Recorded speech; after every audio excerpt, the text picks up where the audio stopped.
Alhamdulillah, lakal hamdu kama yanbaghi li jalalika wajhika al-karim mu'adzimi sultanik. Asyhadu an la ilaha illallah wahdahu la syarika lah wa asyhadu anna Muhammadan abduhu wa rasuluh. Allahumma la tada' lana dhanban illa ghafartah wa la hamman illa farastah wa la daynan illa qadaitah wa la hajatan min hawaijid dunya wal akhirah illa qadaitaha ya arhamar rahimin. Alhamdulillah, kita bersyukur kepada Allah Subhanahu wa taala di kesempatan yang berbahagia, di tempat yang paling mulia, di masjid Allah Subhanahu wa taala, di hari yang di bulan yang mulia pula, yaitu di bulan Muharram. Allah Subhanahu wa taala pertemukan kita dan kita bisa mengisi amal-amal saleh di bulan Muharram.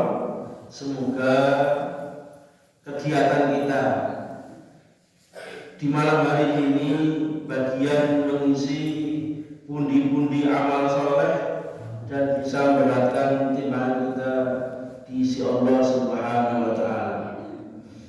Ingkang kula hormati Bapak Kiai Haji Hozin, ingkang kula hormati selaku Ketua Takmir Bapak Kusriyanto, ingkang kula hormati para alim, para sepuh, para sepuh. Alhamdulillah, di kesempatan yang berbahagia ini, di malam yang cerah ini, kita bisa bermajelis, bermuajaah untuk bersama-sama mengisi kebaikan di bulan yang mulia, di bulan Muharram, yang dimana bulan Muharram ini masuk di dalam Arba'atul Hurum, 4 bulan yang Allah Subhanahu wa taala muliakan, yakni bulan Dzulqa'dah, kemudian Dzulhijjah, kemudian Muharram, yang terakhir adalah bulan Rajab.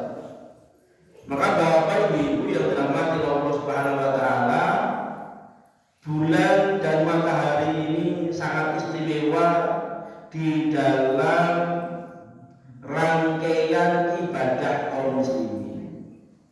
Contohnya matahari, kaum muslimin tidak mungkin tidak terlepas dari matahari. Penanggalan waktu sholat ini juga berdasarkan apa? Matahari. Dulu waktu kita masih kecil mungkin masjid-masjid ada jam istawa, ya, jam istiwa ya, untuk menandai masuknya sholat. Begitu pula bulan, ya. Sebagian pelaksanaan ibadah kita juga mengacu kepada bulan, termasuk penentuan Idul Fitri, Idul Adha atau hari-hari yang lain. Maka Bapak Ibu yang dirahmati Allah Subhanahu wa taala, saking mukjizatnya bulan dan matahari, kita buka di dalam surat Al-Kahfi. Allah Subhanahu wa taala berfirman, "Walabistum," dan Ashabul Kahfi itu tinggal di gua berapa? Salah satu minah wa zidnahum tis'ah. Walabistum fi kahfihim salah satu minah wa zidnahum tis'ah. Jadi Ashabul Kahfi tinggal di bulan itu selama 300 tahun ditambah 9 tahun. Padahal bahasa Arab ini bahasa yang sangat ringkas. Kenapa Allah Subhanahu wa taala tidak mengatakan 309 tahun, tetapi Allah mengatakan 300 ditambah 9. Padahal bahasa Arab itu terkenal ringkas. Tapi kenapa Quran ini tidak seringkas bahasa Arab? Padahal Al-Quran ini lebih mulia daripada sastra. Ternyata dijawab oleh Allah Subhanahu wa taala di dalam para tafsir para ulama. Ashabul Kahfi kalau hitungan bulan, hitungan Qamariyah, ya. Hitungan Syamsiyah, hitungan bulan ya. Oh, betul bulan, matahari Syamsiyah.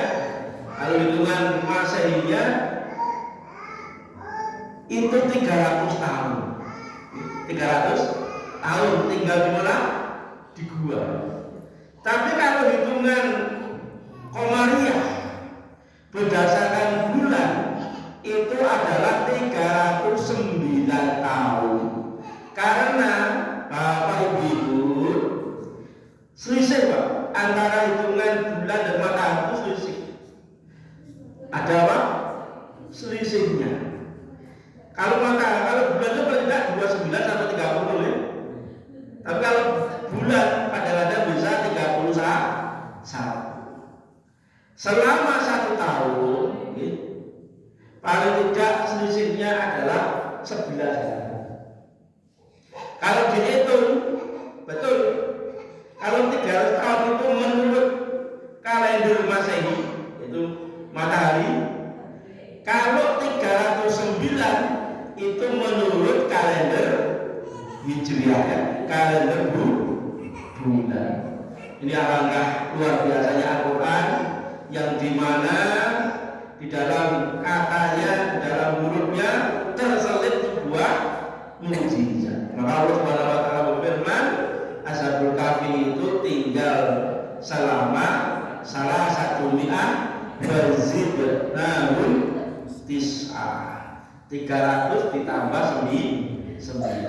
300 itu hitungan matahari, kalau 309 itu hitungan bulan. Ikhwatal iman, ikhwatal Islam yang semoga dirahmati oleh Allah Subhanahu wa taala.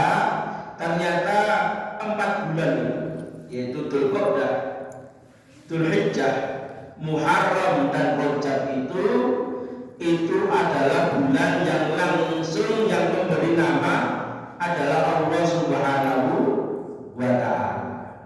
Sedangkan sisanya yang 8 itu yang memberi nama adalah bangsa Arab. Diberi nama karena mungkin karena sebuah kejadian sosial atau sebagai tanda alam. Contohnya habis Muharram apa? Bulan Muharram itu? Kenapa? Baru Muharram apa? Bakso Muharram apa? Ibu-ibu habis Muharram bulan apa Bu? Sofa. Sofa itu dari bahasa Arab, artinya sifrun. Sifrun itu artinya 0, kosong. Kenapa kosong? Karena di dalam bahasa Arab itu sangat menghormati bulan haram. Jadi bulan Dzulqa'dah, bulan Dzulhijjah, bulan Muharram ini dan bulan Rajab mereka dilarang berperang. Jadi kalau diajak temannya di bulan Dzulqa'dah, ya, diajak temannya, maka mereka akan menunggu bulan Safar. Jadi terjadinya peperangan antar suku itu terjadi di bulan Safar. Di bulan Safar itu rumah-rumah pada kosong. Maka dikatakan Safar itu artinya sifrun kosong. Karena yang laki-laki pada berangkat berperang. Itu loh bulan Safar. Muharram, Safar, habis Safar apa? Rabiul Awal. Rabi, apa arti Rabi itu? Rabi itu artinya adalah musim semi. Maka musim semi di bangsa Arab itu ada 2, yaitu Rabiul Awal dan Rabiul Tsani. Rabi itu musim semi. Jadi musimnya 2, itu bulan Rabiul Awal sama Rabiul Tsani. Habis Rabiul Awal, Rabiul Tsani bulan apa? Jumadil Awal ya. Jumadil dari kata jamat. Jamat itu artinya beku. Musim dingin bangsa Arab dua kali juga, yaitu Jumadil Awal sama Jumadil Tsani. Habis itu apa? Bulan apa? Rojab. Nah, Rojab ini Allah sendiri yang memberi nama Rojab, kemudian Sya'ban, kemudian Ramadan. Musim panas di dalam bahasa Arab itu di bulan Ramadan. Kemudian Syawal itu musim di mana unta pada kawin, maka di dalam Islam itu dimulai musim Syawal itu musim orang menikah. Di Syawal, Dzulqa'dah, Dzulhijjah. Dzulhijjah itu penamaannya disandarkan dengan musim haji. Ikhwatal iman, ikhwatal Islam yang semoga dirahmati Allah Subhanahu wa taala, kita berada di bulan mulia, di bulan Muharram. Dan perlu diingat Bapak Ibu, bulan 10 Muharram ini yang memperingati tidak cuma kaum muslimin, yang memperingati juga orang Yahudi. Maka ketika Rasulullah SAW ini tiba di Madinah, di sana Nabi dilapori kalau tanggal 10 Muharram orang Yahudi melaksanakan puasa. Kenapa orang Yahudi berpuasa pada tanggal 10 Muharram? Ada yang tahu Bapak Ibu? Kenapa orang Yahudi ini berpuasa pada tanggal 10 Muharram?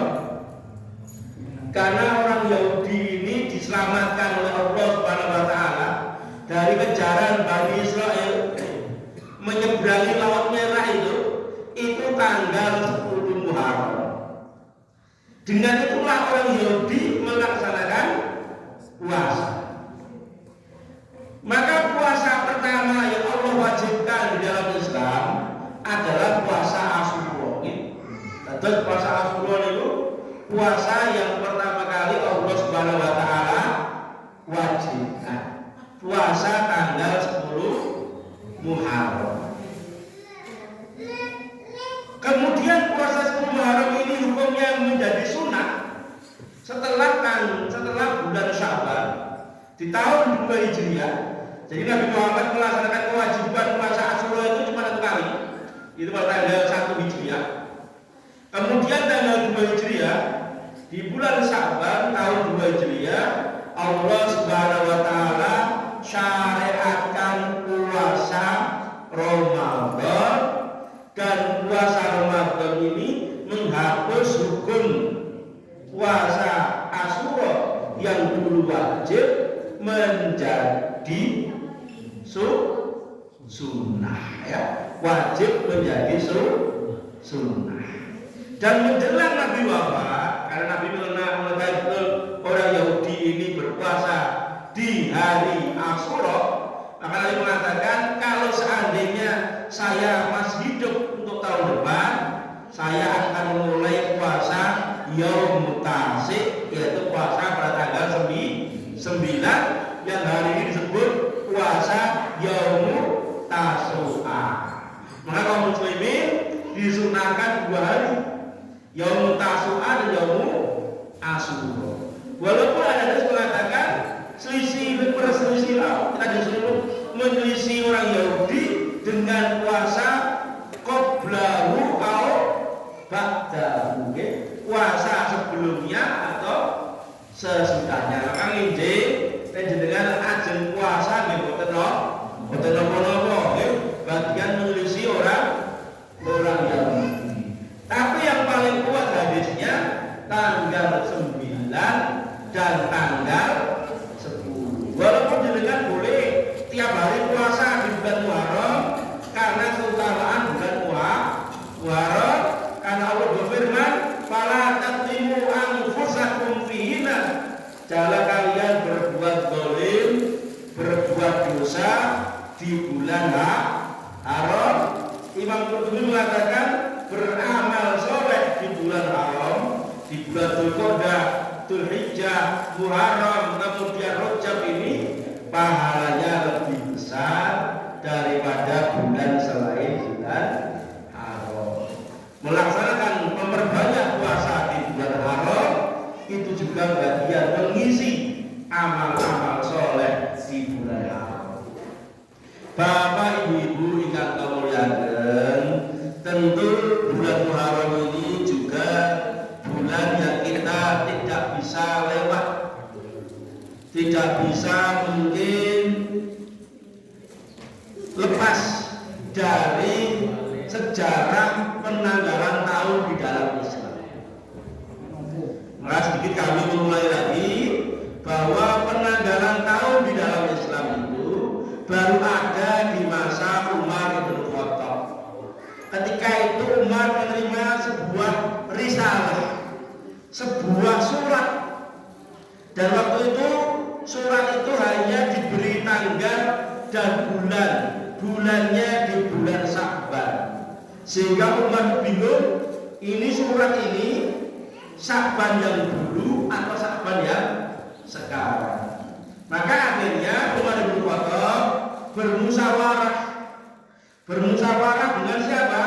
Dengan para sahabat senior untuk menentukan penanggalan tahun. Amargi napa ibu, bangsa selain bangsa Islam sudah ada penanggalan tahun. Contohnya bangsa Persia, bangsa Romawi. Contohnya bangsa Romawi memakai kalender Masehi. Masehi itu, satu Masehi itu dihitung dari siapa? Dari lahirnya Isa alaihi salam, maka disebut satu Masehi. Maka perlu diingat, Isa alaihi salam itu umurnya akan diangkat ke langit itu umurnya 33 tahun. Benar? 33 tahun. Nabi itu lahir tahun berapa? 571 Masehi. Berarti hampir 500 tahun tidak ada seorang nabi. Maka disebut Yaman Fatroh, Yaman kekosongan para nabi. Maka di Yaman Fatroh itu banyak kisah. Contohnya kisahnya Ashabul Kahfi itu terjadi di Yaman Fatroh. Kisahnya Ashabul Ukhdud, ya, seorang yang dibakar di daerah Najran, ya, si Gulam, ya, di dalam surat Al-Buruj itu juga adanya di Yaman Fatroh. Contoh juga kisahnya Ashabul Jannah di dalam surat Al-Qalam, ya, pemilik kebun, gitu, Ashabul Jannah, yang dia ini dapat warisan dari orang tuanya itu orang soleh. Anda juga bisa baca surat Al-Qalam, di mana orang tuanya ini kalau panen anggur pasti mengajak orang-orang miskin dan dibagi. Ternyata beda dengan anak-anaknya. Anak-anaknya ini mempunyai niat yang tidak baik. Dia berangkat pagi-pagi, ya, supaya orang miskin tidak tahu. Ternyata waktu dia mau panen, fa'asbahat kasorim, Allah rubah tanah yang subur itu menjadi hitam, pohon anggurnya sudah hilang. Kadzalikal adzab, itulah adab di dunia. Wal adzabul akhirati akbar, dan azab di akhirat lebih besar. Kemarin Ustaz kami, Ustaz Abdul Manaf, datang ke Jaman. Ke Jaman itu hanya ingin menyaksikan tanahnya Ashabul Jannah. Jauh-jauh ke Yaman hanya ingin melihat, ternyata hari ini tanah itu letaknya di daerah Hadramaut. Sampai sekarang tanah itu tidak bisa ditanami. Tanah yang diadab oleh Allah Subhanahu wa Ta'ala. Ini kisah-kisah yang terjadi di masa Fatroh, masa kekosongan para nabi. Baru tahun 571 lahirlah Rasulullah Shallallahu Alaihi Wasallam. Dan orang Islam waktu itu belum punya kalender tahun. Maka kala Umar bin Khattab ini mengumpulkan para sahabat, sampai ada seorang liberal, orang tokoh liberal orang Mesir, namanya Tulha Hussein, ya, orang Mesir itu menulis buku judul Kecerdasan Umar bin Khattab, mengaku betul-betul Umar ini orang yang sangat cerdas. Maka tatkala Umar bin Khattab ini mengumpulkan para sahabat akhirnya terjadilah 3 usulan. Ya Umar, kita mulai kalender hijrah ini dengan wafatnya Rasulullah SAW, dengan lahirnya Rasul, sebagaimana kalender Masehi ini dimulai dari lahirnya Isa alaihi salam. Ternyata para sahabat tidak setuju, karena lahirnya Nabi ini mereka masih berselisih. Ada yang mengatakan 9 Rabiul Awal, ada yang mengatakan 12 Rabiul Awal, ada yang mengatakan Nabi itu tidak lahir di bulan Rabiul Awal. Kenapa? Karena Nabi itu lebih tua daripada sahabat. Perlu diingat, seperti mana kami ceritakan kemarin hari Ahad. Saya bacakan di sini, mumpung ibu ada di dalam kitab Riyadhus Shalihin. Saya bacakan menunjukkan bahwa Nabi itu lebih tua daripada sahabat. Saya bacakan sebuah hadis yang diriwayatkan oleh Aisyah radhiyallahu anha. Saya bacakan hadisnya.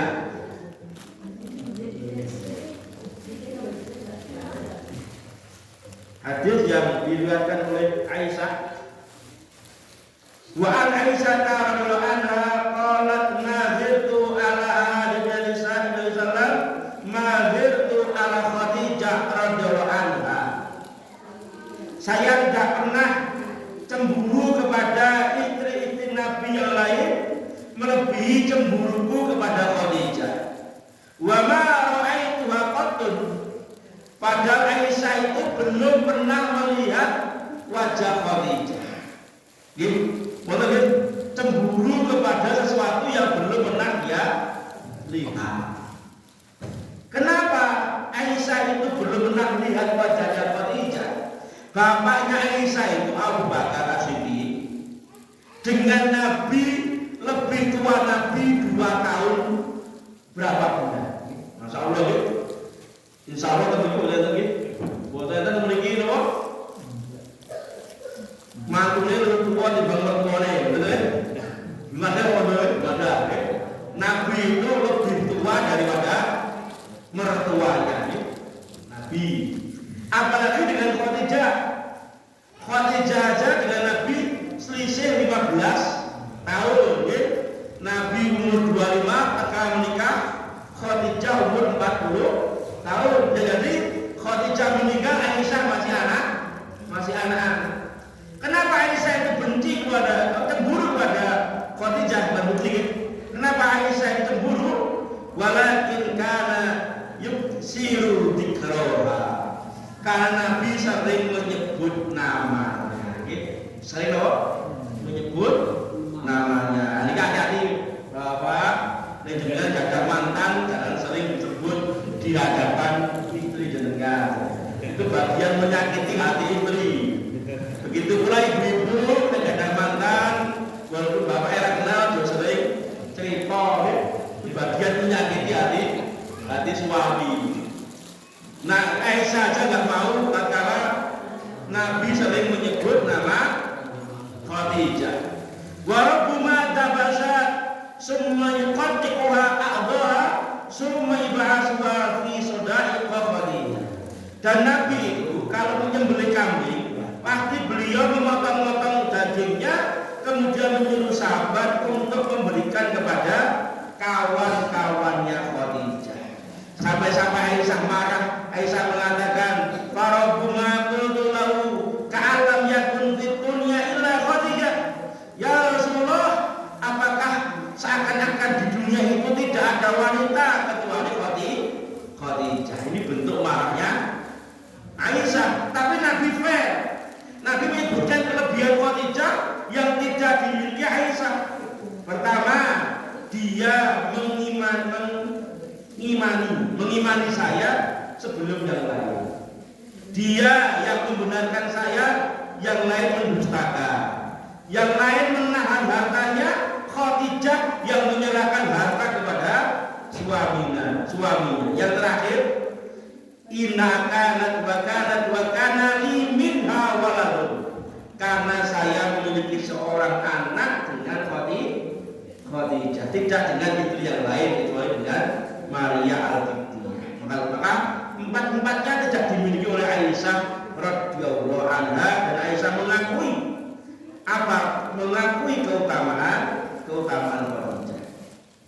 Bapak Ibu yang semoga dirahmati Allah Subhanahu wa taala, maka penanggalan tahun di dalam Islam para sahabat menolak kalau dimulai dari lahirnya Nabi.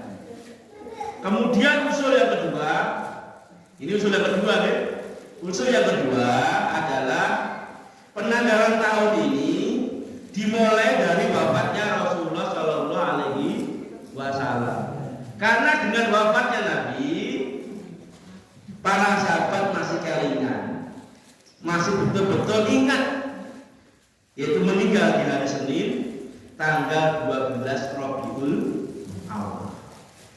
Tapi ternyata sahabat menolak karena mereka khawatir sedih, karena tidak ada hari yang paling gelap yang terjadi di Madinah kecuali ketika wafatnya Rasulullah Shallallahu Alaihi Wasallam. Kalau dimulai dari wafatnya beliau, dikhawatirkan akan menambah kesedihan. Maka sepakat para sahabat penanggalan 1 Muharram itu dimulai dari hijrahnya Rasulullah Shallallahu Alaihi Wasallam. Maka Nabi pindah ke Madinah dihitung tanggal 1, dihitung tahun 1 Hijriah. Padahal Hijriah itu tidak di bulan Muharram, tapi di bulan Syawal. Maka Bapak Ibu, momentum terbesar dalam hidup Nabi ada 2. Yang pertama adalah Hijriah. Maka mari semangat Muharram ini adalah semangat Hijriah.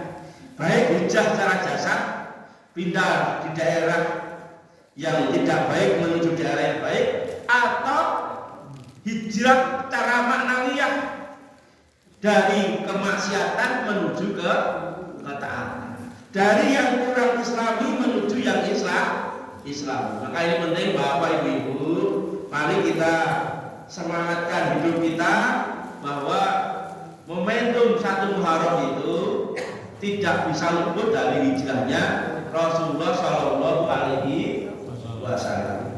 Terus selanjutnya Bapak Ibu yang semoga dirahmati Allah Subhanahu Wa Taala, juga terjadi di tanggal 10 Muharram terjadi peristiwa juga, peristiwa terbunuhnya cucu Nabi yaitu Husain bin Ali, terbunuh secara zalim di Karbala. Sehingga orang-orang yang tidak menyukai Husain pada tanggal 10 Muharram mereka mengadakan pesta syukuran dan yang lainnya. Tapi orang yang berlebihan terhadap Husain sebagaimana orang Syiah yang semoga kita terhindar dari ajarannya. Orang Syiah ini memperingati dengan menyakiti diri mereka, dengan menyayat tubuh, menyayat bayi yang baru lahir, melukai, memukul tubuhnya sebagai bentuk empati mereka kepada terbunuhnya Husain bin Ali. Padahal Husain bin Ali ini terbunuh itu juga karena campur tangan orang-orang Syiah. Walaupun beliau terbunuh oleh pasukannya Yazid bin Muawiyah, tapi ini juga campur tangan orang Syiah yang menimbulkan Husain terbunuh. Kenapa? Waktu itu Husain mendapatkan surat dari Basrah dan Kufah. Beliau tinggal di Mekah. Beliau surat dari Basrah dan Kufah. Anda tahu arti Syiah itu apa? Syiah artinya apa? Syiah? Saya tanya arti Syiah ini. Artinya apa Syiah? Bahasa Arab itu apa artinya? Syiah itu. Betul? Arti Syiah itu bahasa Arab, artinya pengikut. Di zaman terjadinya perang antara Muawiyah dan Ali bin Abi Thalib, Syiah itu adalah orang-orang yang mengikuti pendukung Ali bin Abi Thalib. Pendukungnya Ali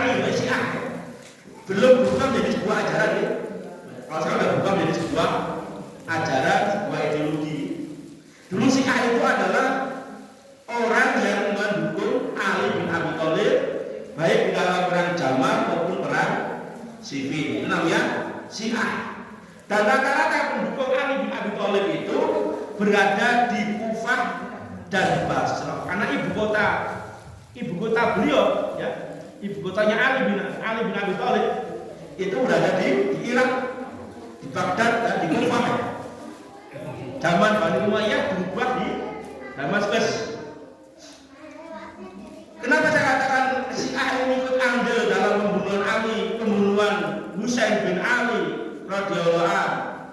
Karena tatkala Husain bin Ali mendapatkan surat dan dilarang oleh para ulama untuk mendatangi Kufah dan Basrah, karena orang-orang Kufah memberikan surat baiat, surat setia kepada Husain dan Ali karena melihat kedolimannya Bani Umayyah. Dikasih surat mereka akan memberikan apa? Dukungan. Tapi ternyata di Karbala tidak ada satupun orang-orang Kufah, Basrah itu yang membela beliau. Beliau meninggal bersama keluarganya tanpa pembelaan, padahal jalan yang dituju adalah Kufah, di tempat di mana orang-orang yang akan mendukung mereka, mendukung Husain bin Ali. Dan ini juga bagian dari takdir Allah Subhanahu wa taala, karena Nabi telah memberikan isyarat kepada para sahabat tentang meninggalnya salah satu keluarga. Maka fatal iman dan fatal muslimin yang semoga dirahmati Allah Subhanahu wa taala, kecintaan kita kepada Ahlul Bait ini kecintaan yang wajib.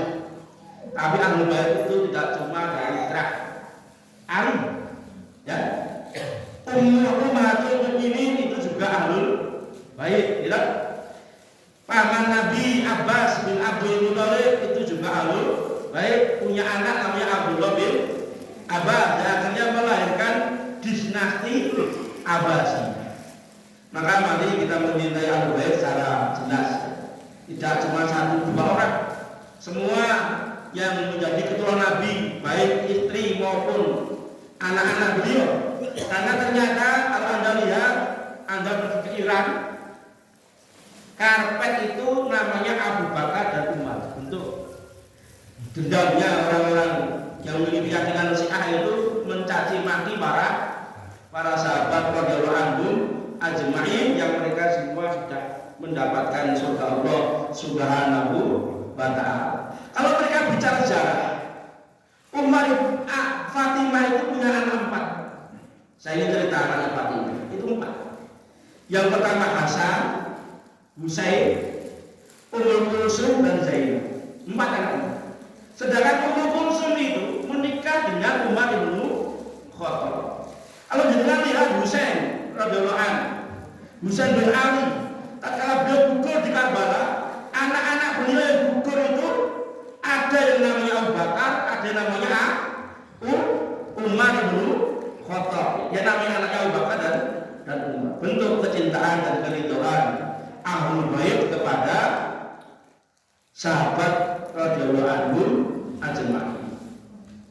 Bapak Ibu, kalau Anda ingin cerita yang lebih panjang, insya Allah suatu saat akan saya ulas kisah kenapa Fatimah marah kepada Abu Bakar dalam persoalan anak Fadak. Ini cukup lama, panjang, insya Allah lain waktu kita akan mengulas. Intinya 10 Muharram ini hari yang luar biasa, hari di mana kita dianjurkan untuk melaksanakan siyam di bulan Muharram.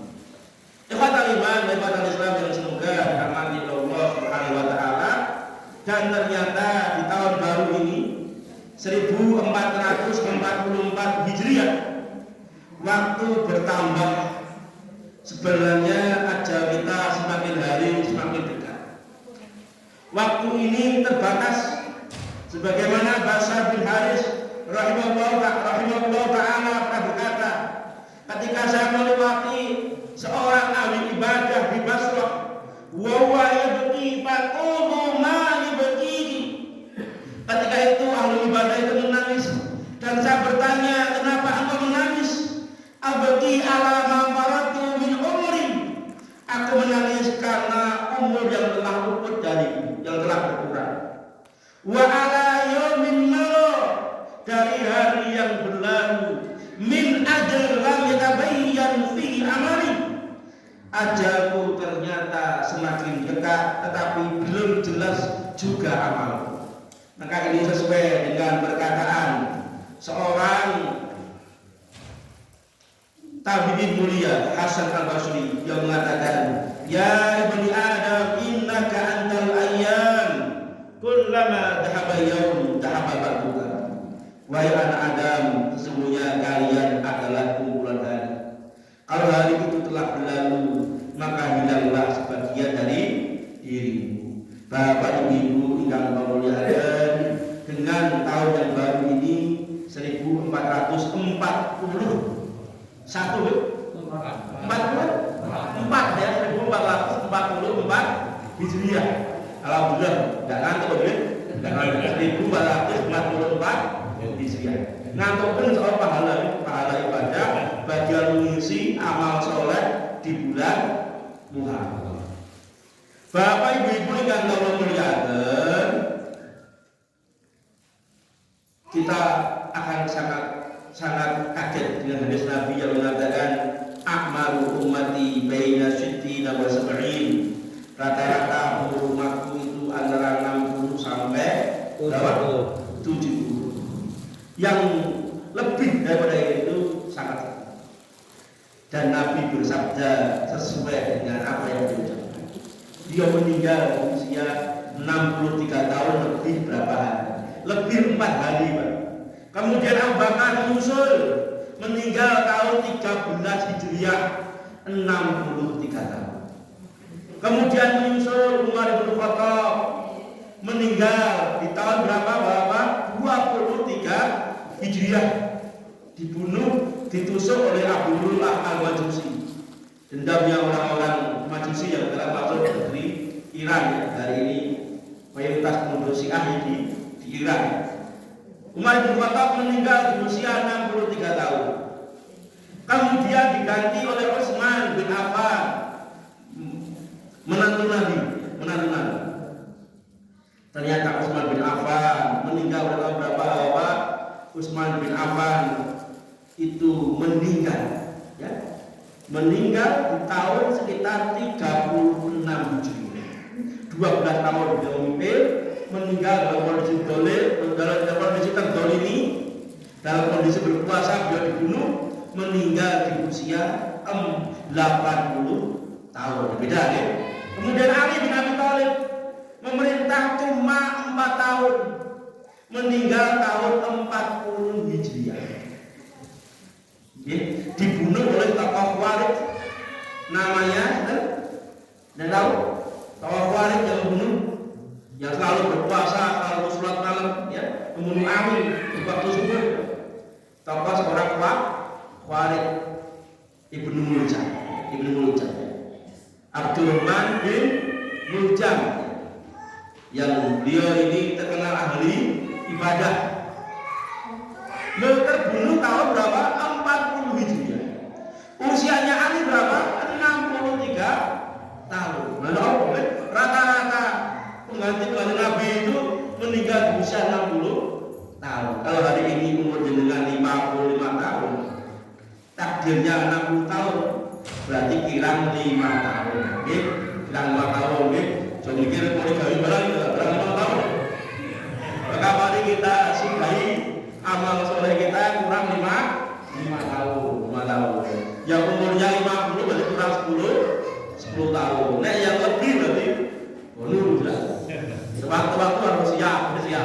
Maka Bapak Ibu yang Allah muliakan, kemudian diganti oleh Hasan, cucu Nabi.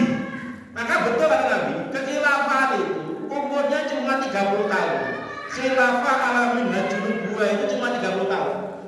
Dimulai dari Abu Bakar tahun 9 Hijriah, diakhiri oleh Hasan tahun 41 Hijriah, kemudian disebut tahun Amul Jamaah. Hasan menyerahkan kepada Muawiyah bin Abi Sufyan. Maka Muawiyah, Bani Umayyah, dilanjutkan Bani Abbasiyah sampai terakhir Bani Utsmaniyah, itu aslinya bukan namanya khilafah.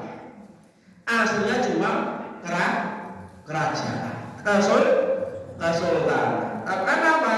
Karena Nabi mengatakan khilafah itu cuma 30 tahun, khilafah nubuwah. Maka mereka disebut oleh Nabi mulkan adudan, raja yang menggigit. Tapi setelah itu lebih parah. Jadi setelah Turki Utsmani itu muncul yang lebih parah, namanya mulkan jabariyah, raja yang diktator. Kemudian Nabi diam, kemudian Nabi mengatakan akan datang kembali al khilafah ala minhaju nubuwah. Ini baru alam kapan tidak tahu. Dan Nabi akan kembali datang. Ikhwatal iman, ikhwatal Islam yang semoga dirahmati Allah Subhanahu wa taala. Mari dengan berkali tahun ini kita renungkan bahwa umur kita ini terbatas. Ajal semakin dekat, yang bisa menolong kita cuma amal yang kita tinggalkan ketika kita meninggal dunia. Maka di sini saya terangkan tentang amalan-amalan tatkala kita meninggal, tapi amal itu masih bisa mengalir. Apa yang pertama adalah kesolehan. Sesuai dengan doa ketika kita atahiyat akhir atau atahiyat awal.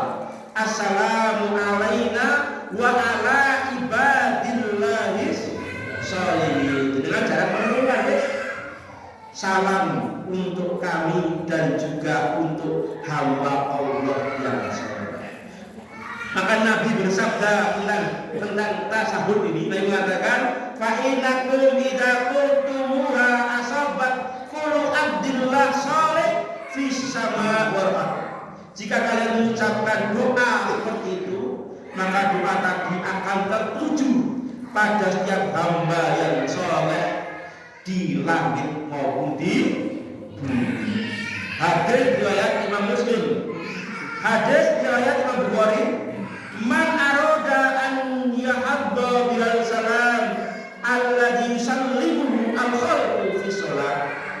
Siapa yang ingin meraih ucapan salam yang diucapkan setiap orang yang sedang sholat, falyakun abdan sholihan, maka hendaklah dia menjadi hamba yang sholeh. Wa illa hurima hadzal fadlul azim. Kalau bukan orang soleh akan diharamkan doa itu. Maka dengan kalau membaca doa tahiyat awal ini, doanya assalamu alaina wa ala ibadillahi sholihin, dengan sudah mendapatkan bagian dari doa itu. Walaupun kita bermeninggal, syaratnya harusnya soleh. Kemudian amal yang akan mengalir walaupun kita sudah tidak ada, yaitu apa? Kesolehan sebagai kedua orang tua. Kesolehan kedua orang tua ini akan berpengaruh kepada keturunannya. Saya bacakan surat Al-Kahfi ayat 82. Wa amal jidaru fakana libulamain. Ketika Nabi Khidir tidak diberi jamuan, alhamdulillah ya. Kita memiliki terus kewono kanten jahil. Nabi Khidir bersama Nabi Musa masuk kampung tidak dijamu. Kemudian apa? Beliau membangunkan sebuah rumah yang taruh. Maka beliau mengatakan wa amal jidaru fakana libulamaini yatimaini fil Madinah. Sedangkan dua dinding, dua bangunan ini miliknya dua orang anak yatim. Wa kana tahtahu kanzulahum. Wa kana tahtahu kanzulahum. Dan di bawah bangunan itu ada harta mereka. Wa kana abuhuma sholihan. Sedangkan kedua orang tua anak itu orang tuanya orang yang soleh. Coba dengan menggali Pak, kesolehan kita dan istri kita ini akan menyelamatkan anak keturunan kita. Ketika kita meninggal, anak kita menjadi anak yang yatim dan piatu, ternyata Allah jaga. Yang bangunkan rumah tidak cuma bangunan, tukang bangunan cuma Roman sewu paling mahal. Dan mereka satu dulu. Saya bangun ke rumah itu Nabi.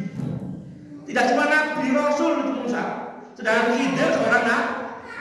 Kenapa itu? Dan mereka ini rumahnya dibangun ke Nabi. Gak ada dong? Masya Allah. langsung baik mungkin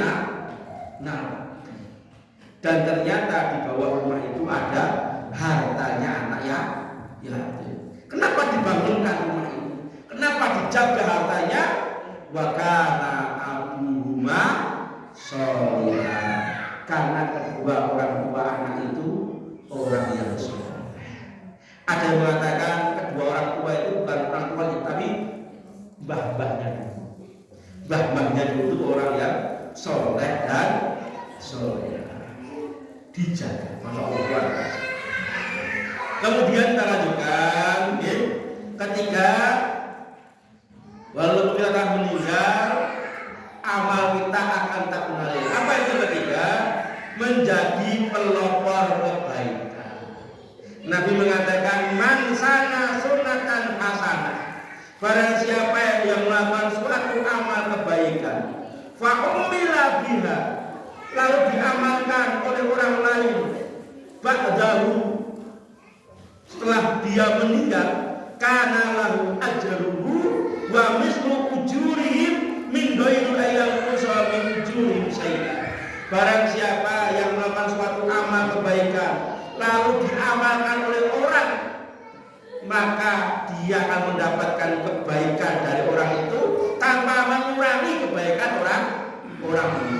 Hari ini ada kajian malam hari, kok ternyata bisa berlangsung terus-menerus setiap bulan sekali, maka pencetusnya pelopor kebaikannya ini mendapatkan apa?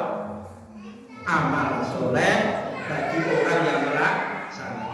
Kok ternyata semoga besok berdiri pondok pesantren atau pondok yatim piatu, mungkin siangnya sekolah di SMK atau di SMA atau di lain, kok ini terjadi, maka yang menggagas, yang memiliki ide, yang mempelopori, amalnya akan mengalir. Maka kita minta Bapak Ibu jenengan menjadi pelopor kebaikan. Man sana sunatan hasanah. Man sana sunatan hasanah. Kita menjadi orang yang mempelopori sebuah kebaikan yang belum pernah ada. Belum pernah ada, kita lakukan tahun ini. Saya agak salut kepada beliau Ustaz Jen Panani yang meninggal. Beliau bulan Ramadan itu pengajiannya itu aneh. Aneh itu. Biasanya pengajian Muhammadiyah itu kuliah subuh hari Ahad. Beliau kuliah subuh hari Jumat jam 7 sampai jam 8 hari Jumat. Bulan Ramadan satu kali tampil itu infaknya dapat 80 juta. Jadwalan ini meninggal, saya nggak tahu ganti siapa. Bisa mengadakan pengajian hari Jumat pagi ini luar biasa. Bertahun-tahun sudah jalani ya. Jamaah ribuan ya, banyak. Saya nggak tahu dia meninggal itu ada penggantian tidak. Padahal dulu kondel tebuir ya. Kondel tebu. Ya, sekarang menjadi salah tokoh sepuh di Muhammadiyah di Magelang, Tarjen Pamani. Kota Allah beliau sudah meninggal. Biasa usia Pak Cumi seusia. Maka Bapak Ibu dan kaum muliakan, mari kita menjadi pelopor kebaikan. Man sana sunnatan hasanah. Membangun yang namanya kebaikan yang mungkin belum pernah ada, lama hilang kita adakan, atau dulu belum pernah ada, hari ini kita cetuskan, kita menjadi seorang pelopor. Dan dengan kelar dunia, insya Allah kegiatan itu berjalan akan mengalir pahala jariah. Mengalir pahala jariah. Allahumma amin. Yang keempat, nah ini yang keempat ya, sedekah jariah, ilmu yang bermanfaat dan doa anak yang soleh. Idza matal insan inqata'a amalahu illa min salasin. Apabila anak Adam ini meninggal, maka terputuslah semua amalnya kecuali 3 perkara. Shadaqatul jariyah. Para ulama mengatakan shadaqatul jariyah itu adalah wakaf. Wakaf kalau dipakai, digunakan akan mengalir. Wakaf. Yang kedua, wa ilmin yuntafa'u. ilmu yang bermanfaat. Ini angel, contohnya di Imam Nawawi ngarang hadis, menulis hadis, menulis kitab Riyadhus Shalihin, menulis kitab hadis Arba'in, menulis kitab Al-Ahkam, menulis kitab Syarah Al-Muhadzab dan yang lainnya. Beliau ini ditakdirkan oleh Allah Subhanahu wa taala usianya cuma singkat 45 tahun, Mbak Menawi. Belum sempat menikah, umurnya 45 tahun. Tapi karyanya lebih panjang daripada umur.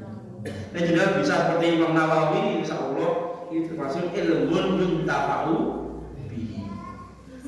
Pendahulu kita Kiai Ahmad Dahlan umurnya juga tidak terlalu tua. Beliau meninggal di usia 55 tahun.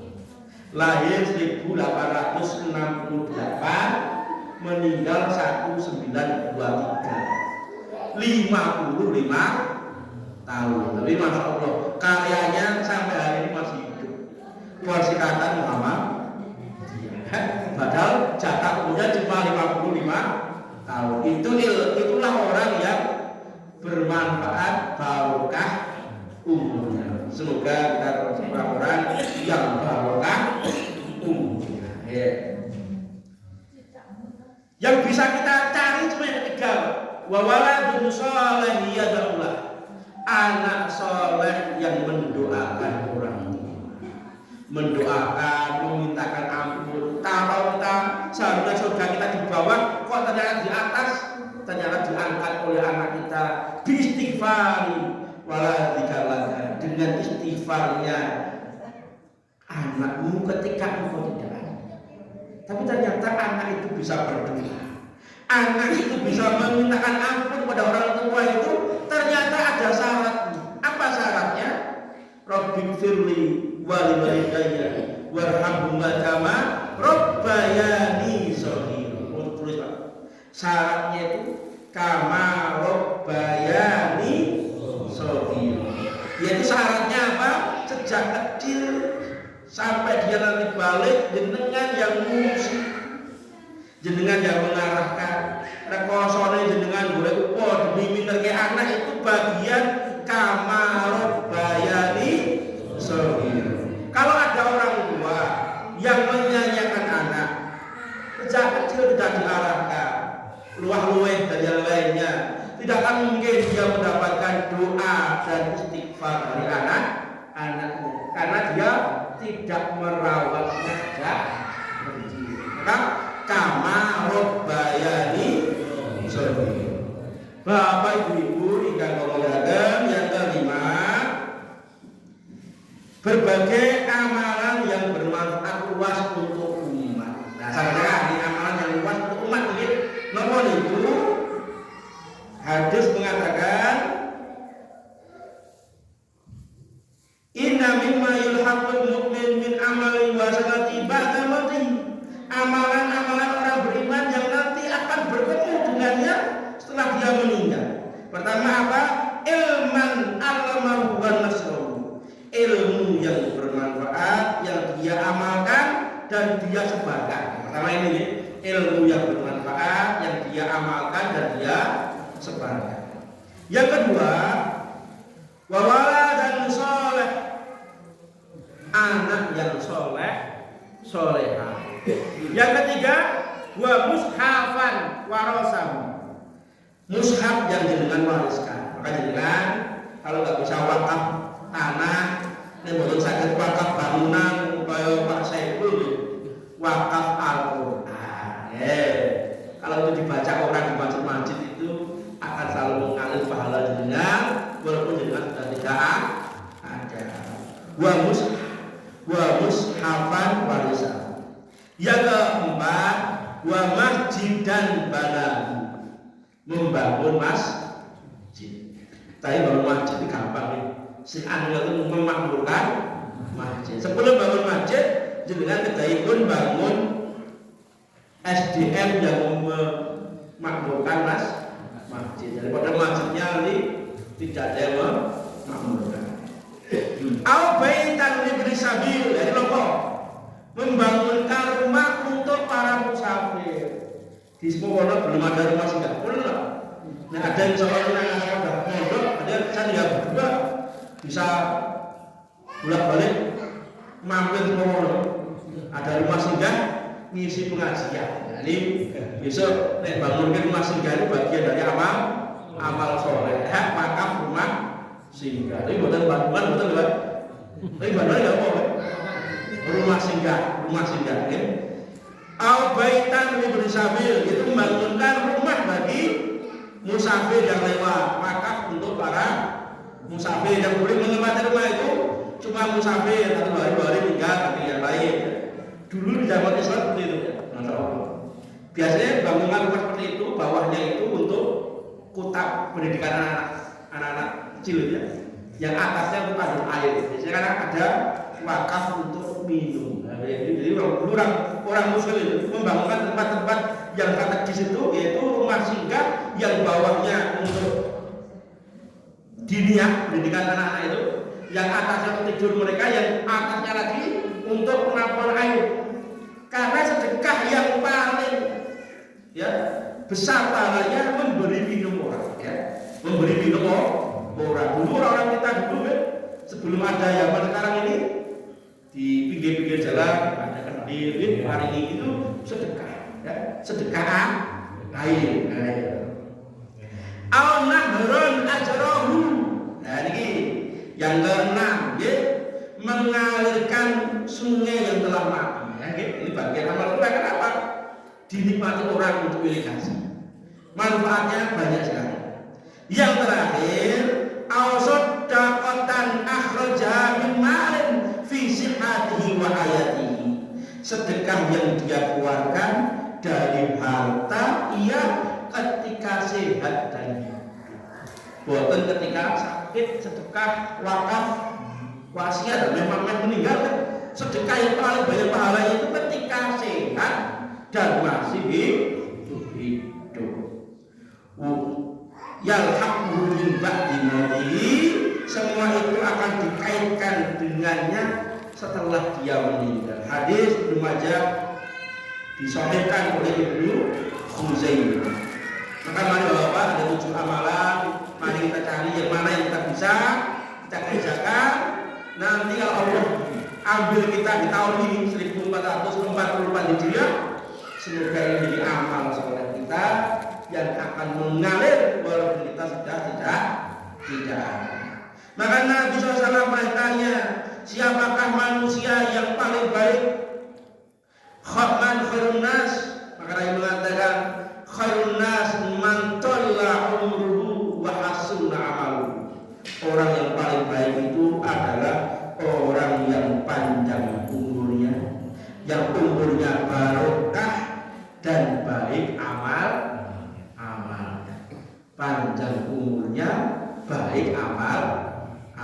Maka mari Bapak Ibu, di hari yang mulia ini, di bulan yang mulia ini, mari kita menjadi pelopor kebaikan. Mari kita menjadi orang-orang yang barokah, orang-orang yang memiliki kebaikan yang luar biasa.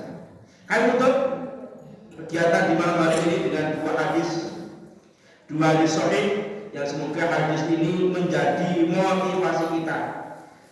Saya bacakan dua hadis sahih sebagai penutup kami di kegiatan malam hari ini. Semoga ini bagian dari pelopor kebaikan yang insya Allah akan terus menerus bisa kita laksanakan, mungkin selapan atau mungkin 1 bulan sekali. Saya bacakan sebuah hadis dari Rasulullah SAW di dalam kitab Riyadhus Shalihin karya ulama besar Imam Nawawi rahimahullah ta'ala. Umur beliau pendek tapi amalnya lebih panjang daripada umurnya. Nabi bersabda, an-nasu ma'adinun kama'adid dahab wal fiddah, khiyaruhum fil jahiliyah, khiyaruhum fil Islam. Manusia itu seperti barang tambang, seperti barang tambang emas dan perak.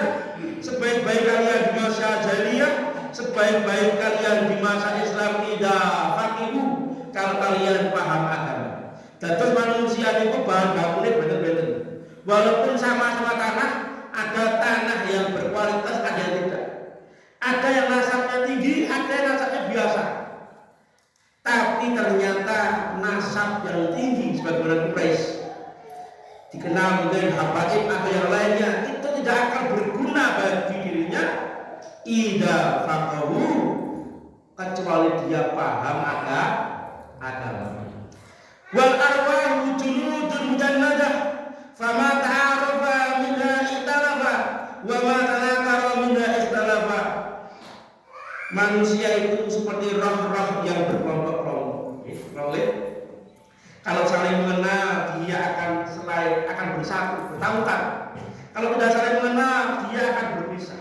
Semoga kita kumpul memiliki mugi-mugi satu frekuensi, sama-sama saling mengenal, sama-sama satu hobi, yaitu tolabul ilmu. Karena manusia itu ibarat dikumpulkan oleh Allah Subhanahu wa taala, jiwa itu bertautan dengan sesuatu yang sama.